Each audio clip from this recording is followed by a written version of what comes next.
오직 예수, 오직 예배, 오직 전도. 새 피조물로 새 세상을 열자.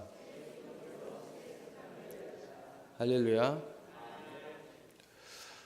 오늘 제목은 고난 속에 피어난 사랑과 은혜, 고난 속에 피어난 사랑과 은혜라는 제목을 가지고 사순절을 지내면서라는 설교를 여러분에게 드리겠습니다.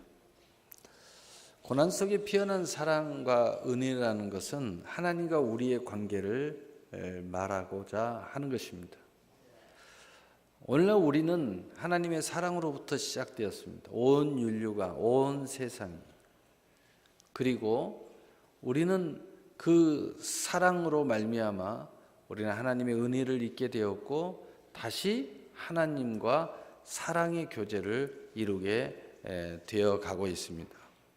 그런데 놀라운 사실을 하나 여기서 확인할 수 있는 것은 그 사이에 고난이라는 것이 자리를 잡고 있다는 것입니다.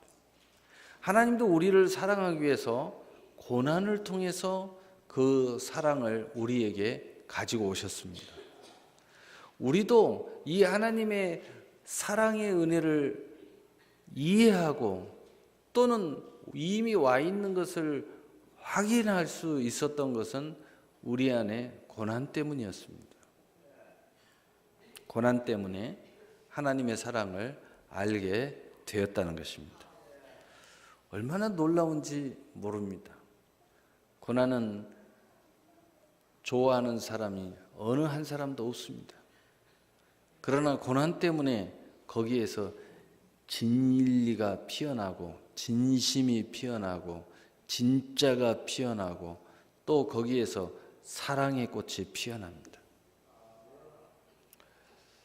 젊은이 중에서 이제 사랑을 하고 이제 결혼하려고 준비하는 과정 중에 굉장히 어려움을 겪는 많은 젊은이들이 있습니다. 그러나 그 고난 속에서 그 과정을 잘 견디고 이겨내서 결혼을 하고 나면요, 정말 농도 진한 사랑이 피어나는 것입니다. 그 속에서 다시 재차 더 깊은 사랑을 확인하게 되는 것입니다. 많은 사람들이 기쁨을 가지고 또는 기쁨을 소망을 가지고 교회를 찾아옵니다. 그런데 처음에는 너무 기쁜 게 느껴집니다. 흥분도 느껴집니다. 그런데 어찌된 영문인지 어느 순간에 기쁨은 사라지고 고통이 찾아옵니다. 심지어는 마음이 답답해집니다. 심지어는 뛰쳐나가고 싶습니다. 왜 그럴까요? 진짜 사랑을 만나기 위해서 그렇습니다.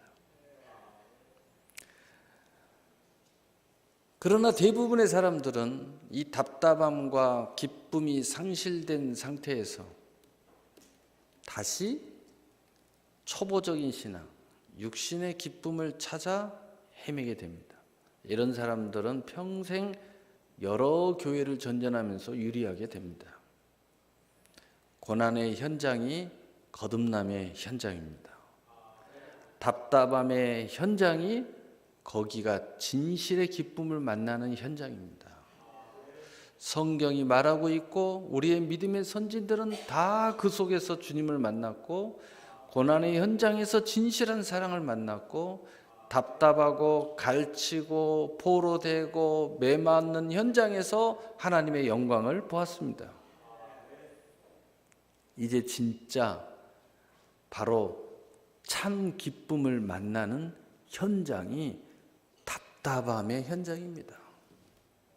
여러분이 기쁨이 없다고요? 그 장소가 참 기쁨을 이제 만나는 현장입니다. 무슨 말입니까?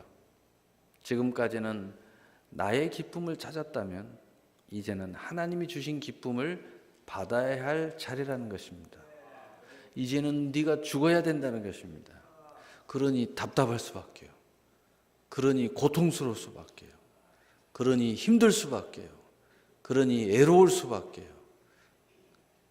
바로 거기에서 거듭남이 일어나는 거죠. 이걸 견디지 못하면 들락거립니다. 이걸 견디지 못하면 다시 누주해집니다. 그러나 이걸 잘 견뎌야 됩니다. 녹슨철이 새로운 강철로 변하기 위해서는 용광로에 들어갔다 나와야 돼요. 들어갔다 나왔다고 끝나는 게 아니에요. 철공소에서 엄청나게 맞아야 됩니다. 얼마나 맞고 얼마나 불 속에 들어갔다가 다시 찬물에 들어갔다 오가고 해야 강철이 나오는 거예요. 독수리는 여러분 아시겠지만 새끼를 낳으면 그냥 독수리가 생긴다고 독수리가 되는 게 아닙니다. 독수리를요 위에서 낭떠러리에서 밀어버립니다. 그리고 거기에서 살아나온 새끼만 키웁니다. 그리고 어느 정도 크면은요 다시 그 새끼들을 입에다 물고 하늘로 높이 올라가서 떨쳐버립니다. 그리고 나서 다시 순식간에 내려서 날개로 받습니다. 그 훈련을 수없이 합니다. 그리고 나서야 비로소 독수리가 됩니다. 독수리로 낳았다고 해서 그냥 독수리가 되는 게 아니에요. 모든 이목구비가 독수리가 됐다고 해서 독수리가 되는 게 아닙니다. 그런데 우리는 그 과정을 다 알고 있고 이러니까 쉽게 생각하지 그 새끼 입장을 보세요. 그 새끼는요 죽을 지경이에요. 무슨 그 속에 기쁨이 있고 무슨 그 속에 희망이 보여요. 죽을 고비를 계속 수없이 넘기고 있는데 그러나 그것을 이긴 순간 절대로 빼앗기지 않는 절대로 잃어버릴 수 없는 약속 속의 기쁨이 내 안에 들어옵니다.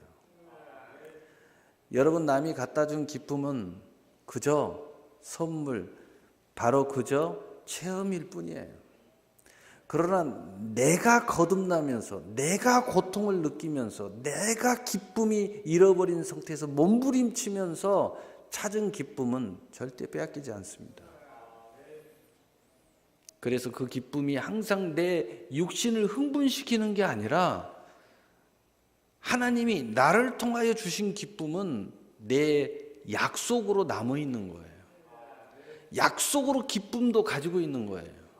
그래서 기쁨이 없어졌다가 갑자기 어떤 단어 또는 어떤 상황 그리고 그 당시에 있었던 어떤 자극을 다시 받으면 불현듯 그 기쁨이 살아납니다. 약속은 다 그런 거예요. 하나님은 기쁨도 약속 속에다가 집어넣어놨어요. 소망 속에다가 집어넣어놨어요. 믿음 속에다 집어넣어놨어요. 사랑 속에다 집어넣어놨어요. 그래서 우리가 그 본질로 돌아갈 때 다시 그 기쁨을 회복하는 거예요. 두려움도 그래요. 제가 늘 이야기했잖아요. 이북껌 먹으면요 갑자기 공포가 몰려옵니다.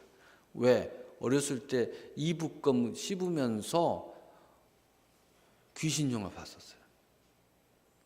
근데 지금도 이북껌을 먹으면요 그때 그 무서운 공포가 나도 모르게 확 반응을 해요. 모든 게 약속 안에 숨어 있어서 그래요. 추억도 왜 추억인지 아십니까? 그 추억이 약속 속에서 기억되고 있기 때문에.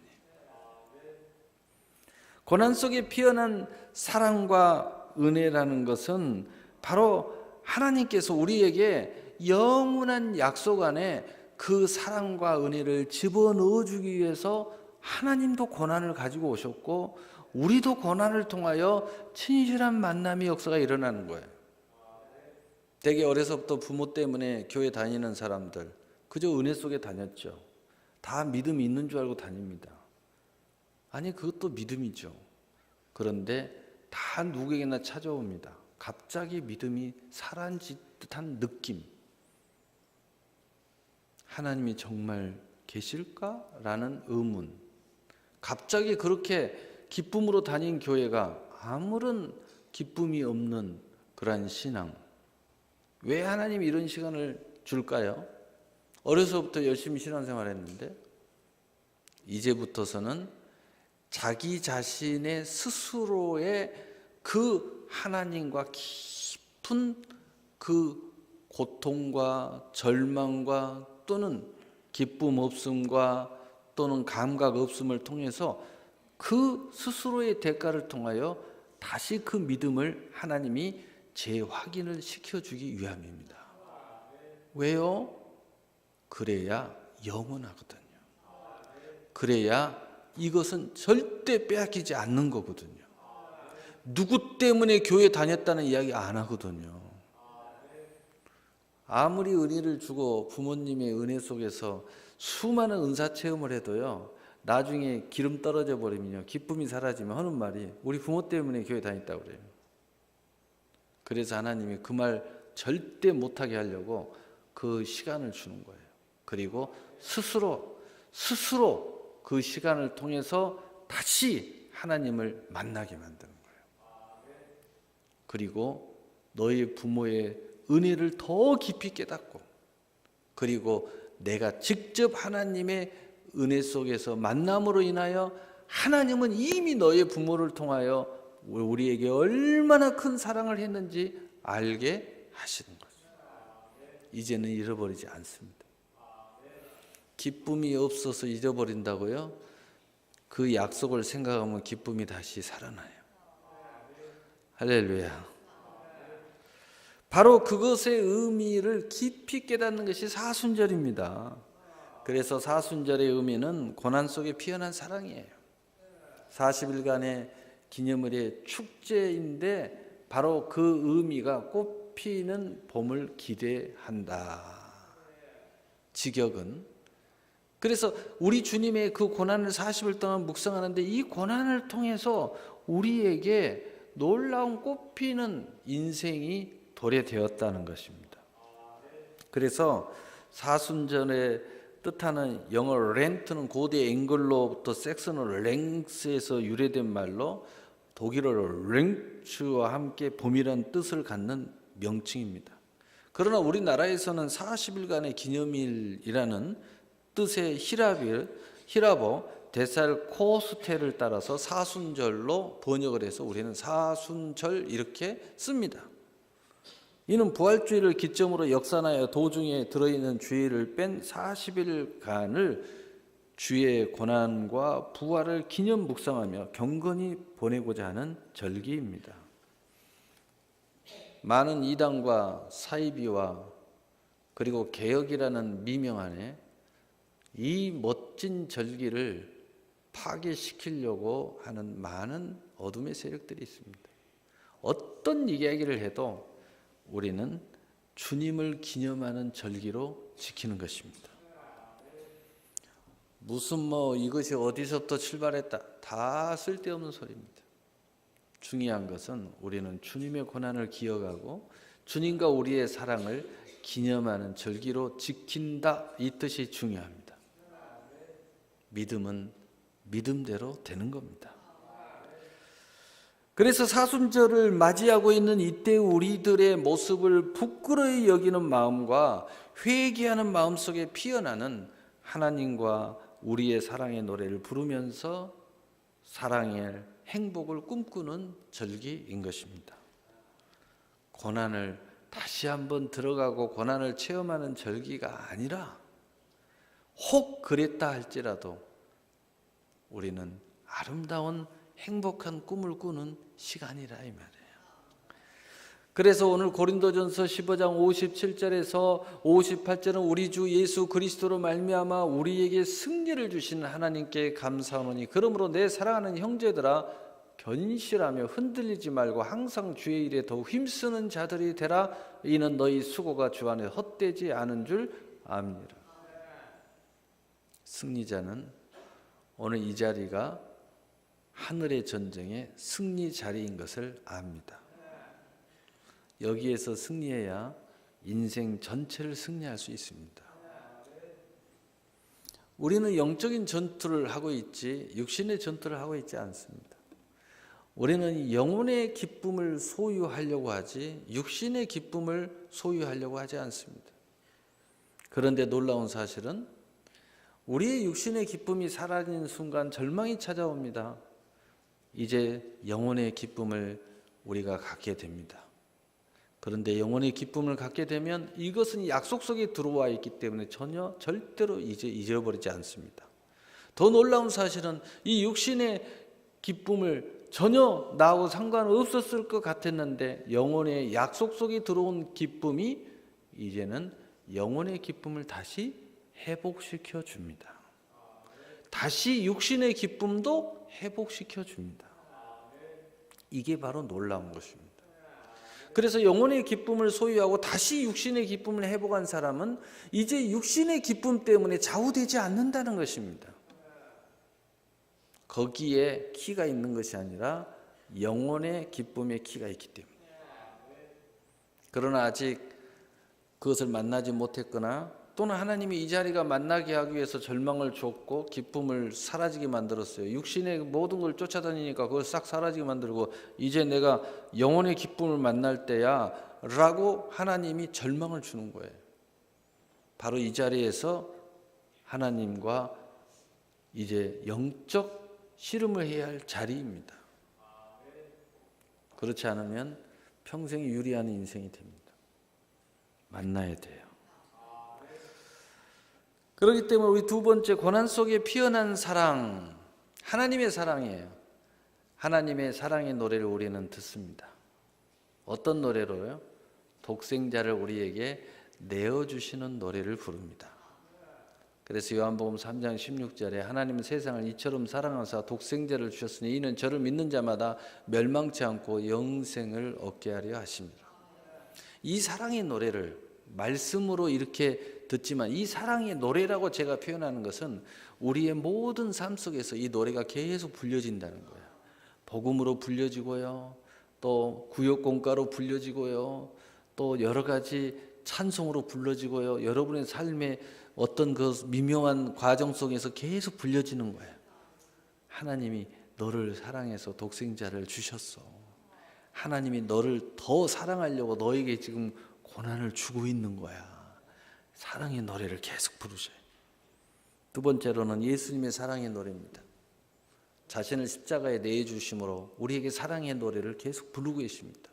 그래서 로마서 5장 8절에 저가 십자가에 죽으심으로 사랑을 확증하셨느니라.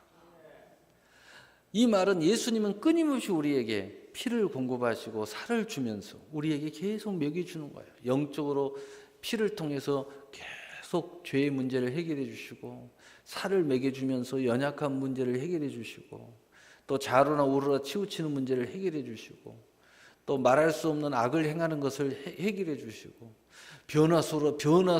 변호사로서 우리의 문제를 해결해 주고 계셔요. 엄마로서 또는 우리의 문제를 해결해 주셔요. 그러면서 우리의 삶 속에서 계속 예수님이 사랑의 노래를 부르는 거예요. 피를 흘리시면서 우리 때문에 계속 십자가에 못 박혀 죽으시면서, 물론 단번의 제사로 이 모든 것이 이루어졌음을 우리는 압니다. 세 번째는 우리의 사랑의 노래입니다. 그 속에서 우리는 하나님의 사랑을 알고 하나님께 사랑의 노래를 부르기 시작합니다. 나를 사랑하신 그분의 안에서 사는 것이 얼마나 좋은지 그 좋다는 이야기를 계속 이제 하나님께 감사와 영광과 찬송으로 사랑의 노래를 부릅니다. 우리의 평생의 삶이 이제 천국으로 갈 때까지의 삶이 또는 가정의 삶이 모든 삶이 우리는 그 삶 속에서 이 사랑의 노래를 부르며 살게 되는 것입니다.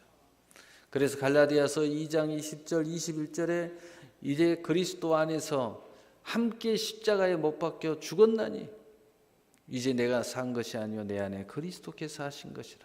내가 육체 가운데 사는 것은 나를 위하여 십자가에서 몸짓고 버리셔서 죽으신 그 주 예수 그리스도를 믿는 믿음 가운데서 사는 것이니라.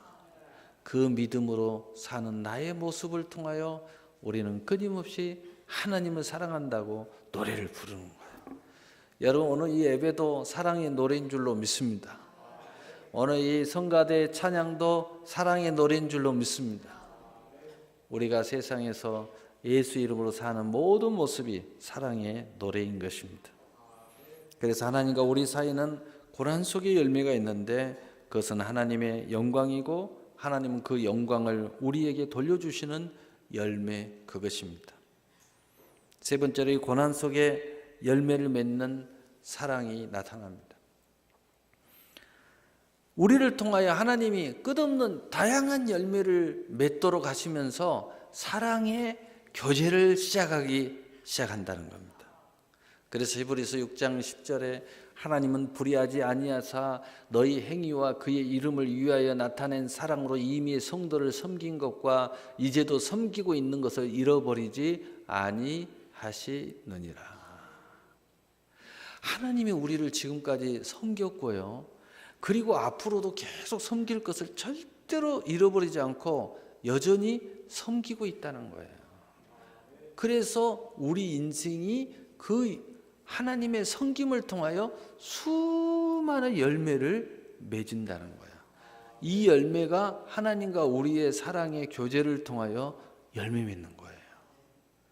여러분, 하나님의 사랑으로 이 열매를 다 주시지만 우리도 아멘, 아멘, 아멘 하면서 그 열매를 맺어가는 겁니다. 그 열매를 맺어가는 것 중에서 이제 큰 틀에서 우리의 모양에서 보면 첫째로 이 고난은 바로 우리를 가볍게 해주는 열매가 나타납니다. 여러분, 승리의 경주자의 모습을 통해 우리는 볼 수 있습니다. 히브리서 12장 1절에 이러므로 우리에게 구름같이 둘러싼 허다한 증인들이 있으니 모든 무거운 것과 얽매기 쉬운 죄를 벗어버리고 인내로서 우리 앞에 당한 경주를 하며. 고난 속에 피어난 사랑이라는 그 오늘 제목처럼 하나님은 이 고난을 통해서 우리에게 사랑의 교제를 시도하셔가지고 그 고난을 통해서 우리는 이 모든 것을 다 내려놓는다는 거예요. 무거운 것도 내려놓고 얽매기 쉬운 죄도 내려버려요. 그럼으로써 정말 하나님 앞에 승리자의 경주자의 모습을 갖게 만드는 아름다운 모습을 우리는 갖게 된다는 거예요. 그리고 우리는 그 모습을 가지고 이제 마치 마라토너가 뛰는 것처럼 뛰면서 느낀다는 겁니다. 야, 바로 이 모습이 나의 자유의 모습이야, 승리의 모습이야. 그러면서 행복해하면서 뛴다는 거예요. 안전군장을 하고 뛰다가 그걸 벗어버리고 팬티하고 런닝 바람으로 탁 뛰니까 얼마나, 마라토너가 뛰면서 중간중간에 물을 공급받고 또 막 앞에서 차가 탁 가면서 으쌰 으쌰 으쌰 해주고 감독이 막 뒤에서 막 으쌰 으쌰 해주고 또 막 이렇게 하잖아요. 하나님이 그렇게 하신다는 거예요. 그러면서 이 과정을 통해서 멋진 경주자의 모습으로 우리를 만드는 이 우리 자신의 열매를 하나님이 맺도록 하신다는 거예요. 얼마나 놀랍습니까? 그래서 여러분, 고난 속에 피어난 사랑이 바로 그래서 고난 속에 피어난 사랑이라는 거예요.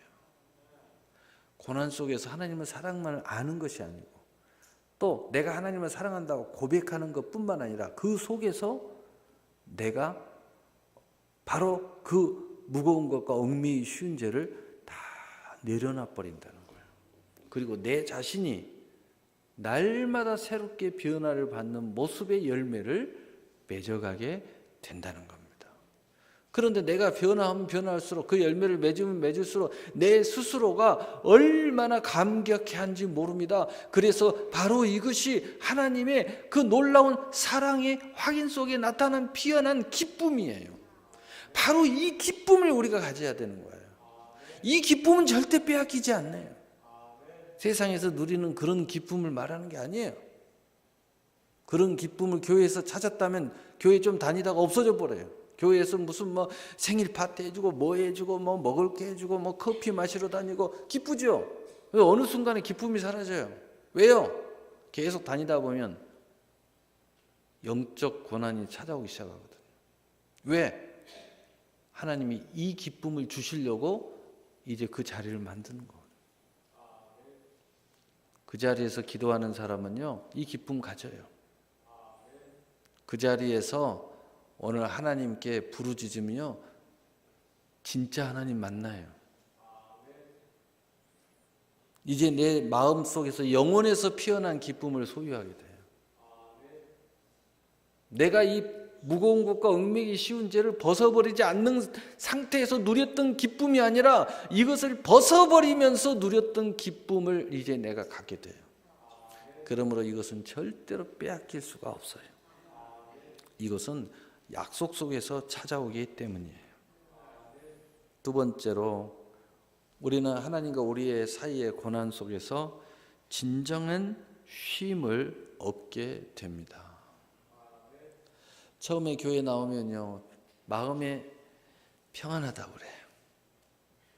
물론 하나님의 은혜 속에서 평안하죠.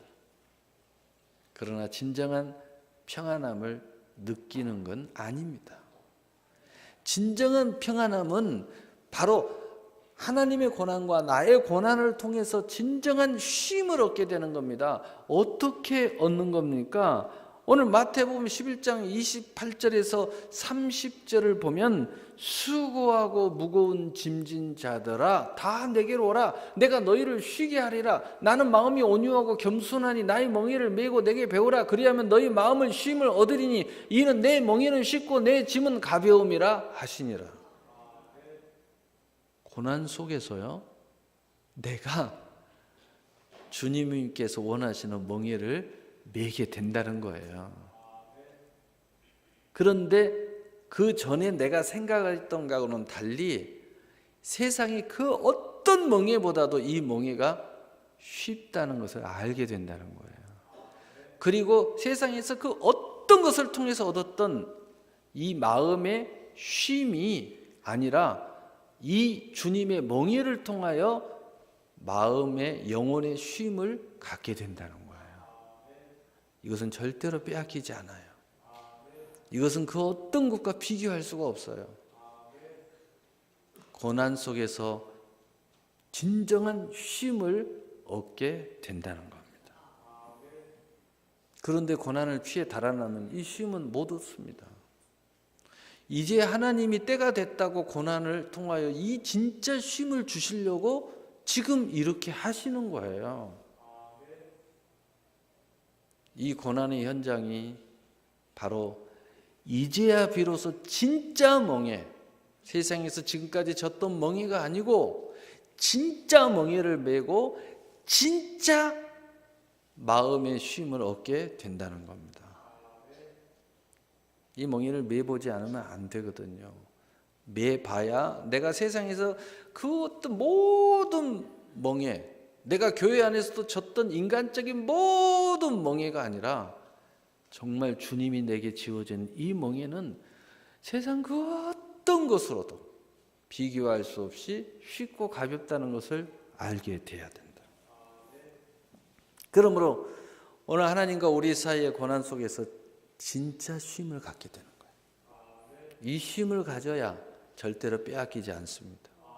이것은 약속 속에서 왔고 체험 속에서 왔고 영혼 속에서 왔고 진정한 고난 속에서 왔기 때문에 절대로 생기가 영원하게 돼요.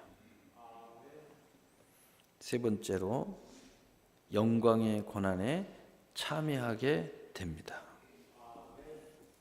얼마나 놀라운 이야기인지 몰라요. 고난 속에서 이제 영광이 무엇인지 알아요. 세상의 영광, 육신의 영광, 하나님의 영광, 하늘의 영광이 무엇인지 이제 알게 된다는 거예요.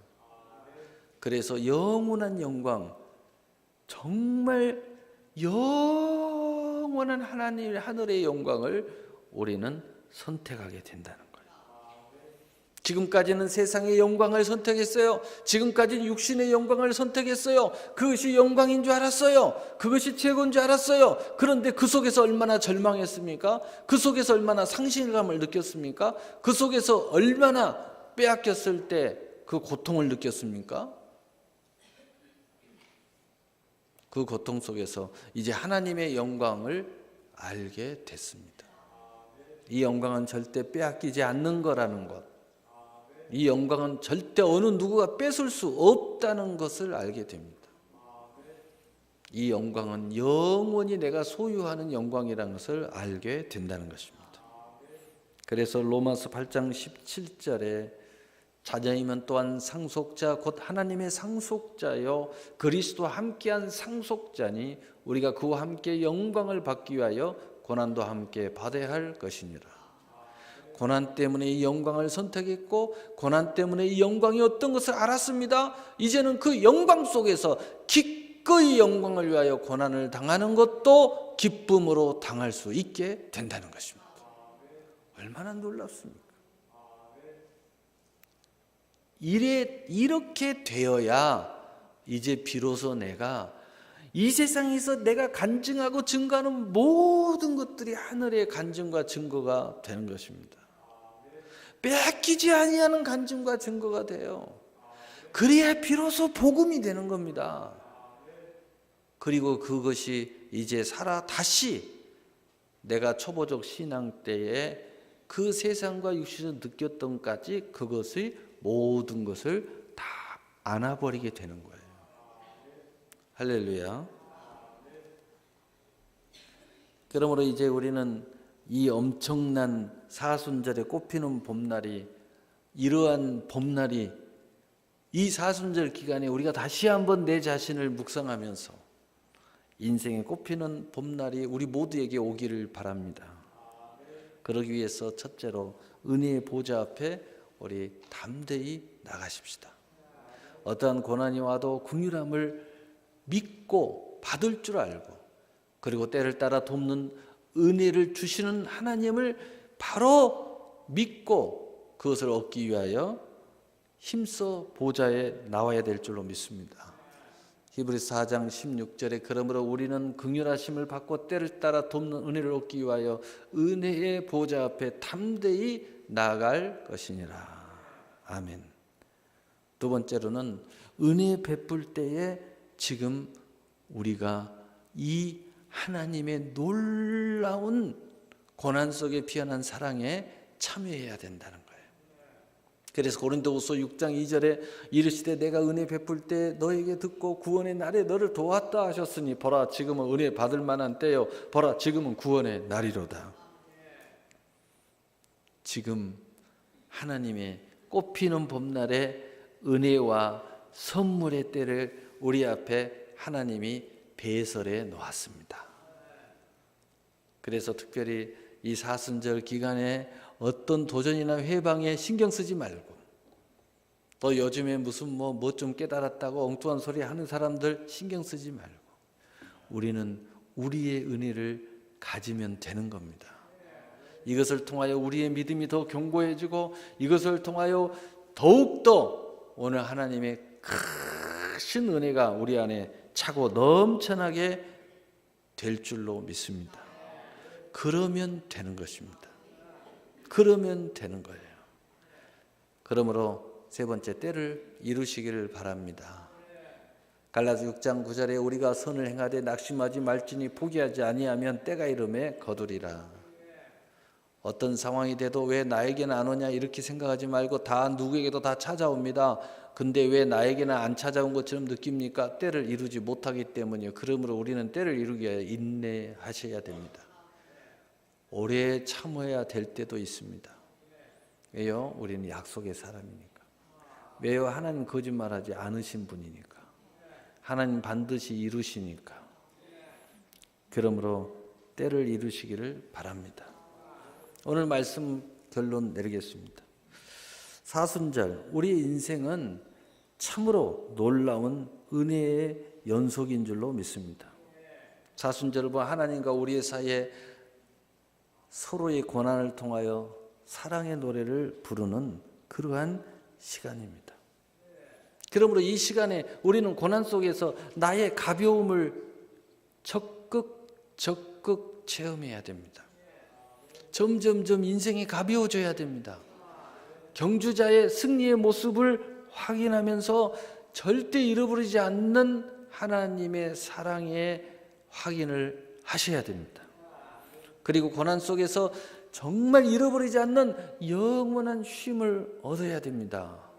오늘 멍에가, 주님이 주신 멍에가 이 세상 그 어떤 것보다도 가장 가볍고 쉽고, 그것이 그 어떤 안식보다도 지금까지 내가 가졌던 그 어떤 안식이 아니라 영원한 안식을 우리는 맛보아야 됩니다. 그리고 그 영광을 소유해야 합니다.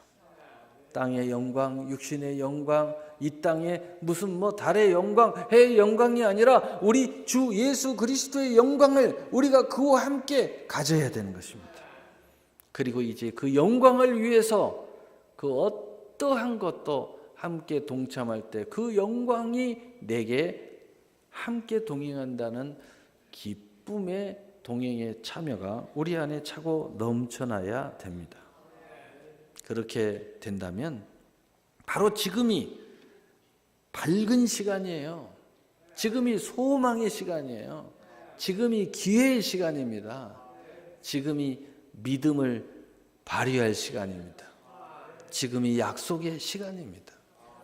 누구든지 믿음으로 이 때에 침노를 하면 우리가 알지 못하는, 또 오늘 이 말씀을 듣고 깨달은 그 모든 것들이 숨겨진 사순절의 보화가 넘치게 될 줄로 믿습니다. 바로 이 넘치는 은혜의 모든 보화가 바로 여러분 것임을 믿으시기를 바랍니다. 사랑의 하나님,